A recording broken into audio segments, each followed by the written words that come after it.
yeah, just generally weak. She said she couldn't even get out of bed. When folks say, hey, it's a war zone, well, a war zone of what? A war zone of us trying to combat the COVID-19. The front line in this battlefield. Just craziness still. Anybody else sick at home? Southern California's El Centro Regional Medical Center. This is intense. Did you get the rest of her vital signs? CEO Adolph Edward is a former Air Force officer and Iraq War vet. I have seen this tent actually deploy with me when we were in Balad, when we were in Iraq. Now he's built them on American soil Just put pressure right there. to handle a crush of COVID cases his hospital no longer has room for. Air-conditioned tents in the triple-digit desert heat to handle patient after patient. El Centro is in Imperial County. It sits at the U.S.-Mexico border. This rural community is 85% Latino. 1 in 4 live in poverty.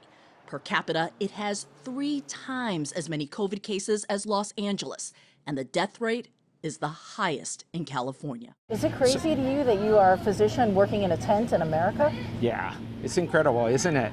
Yeah, we'll make it through. Inside the hospital, It is exhausting. we visit the sickest patients in the ICU. She's a new patient. Yeah, so she'll be a new patient. She's a transfer from the regular floor. Every single patient in this 12-bed ICU has COVID. 11 of them survive with ventilators. Can you explain what you're wearing? Well, it's a device that helps keep everything, kind of like closed so we're not exposed to anything. It's what Nurse Amber Mares needs to wear to stay safe while helping her 40-year-old patient. How sick is he? He's really sick and he's really young, so we're trying to do everything we can before we intubate him. What is that suggesting to you as a nurse, that the age is dropping? I think that a lot of people aren't honoring like the stay at home. A lot of people aren't doing the social distancing. That's what the El Centro Fire Department sees on the street. El Centro Fire Battalion. The battalion chief says in this town of 50,000 people, every single hour it is this. There's a possible COVID patient on scene. So at this point, our personnel are gearing up for a COVID patient. In a full hazmat suit, Captain Chad Whitlock revives an unconscious patient. It's a stifling 110 degrees. We have to decon all the equipment and remove all our uniforms and take a shower and put a different uniform on for the rest of the day. You're dripping. Yes, ma'am. We're inundated. Everybody's really tired and you can see it in my face, we're frustrated. That patient Captain Whitlock saved arrives at El Centro Medical's emergency room.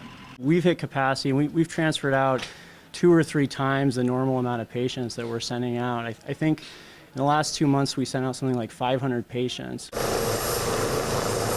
Some to nearby San Diego, others as far away as Northern California. This helicopter is here to pick up another patient. Get started in there because they're here for him.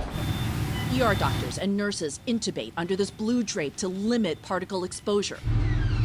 Stabilized, the patient heads out. Why is it happening so badly here in Imperial County? There are a lot of U.S. nationals that live in Mexicali. They had a really bad outbreak there. There's a lot of people that cross the border here for work that live in Mexicali and then come and work here. The fields in Imperial County send produce across the country.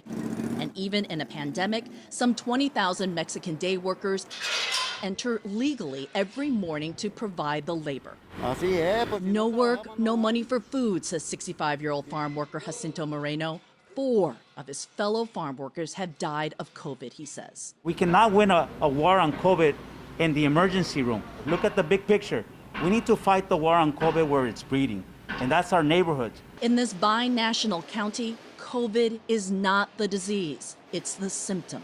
They experience social determinants of health, like putting food on the table, like having to work in dangerous conditions, like not having a mask. We are the poster of those inequities and the reason why we're not able to control COVID. The hospital here is bracing for what's yet to come.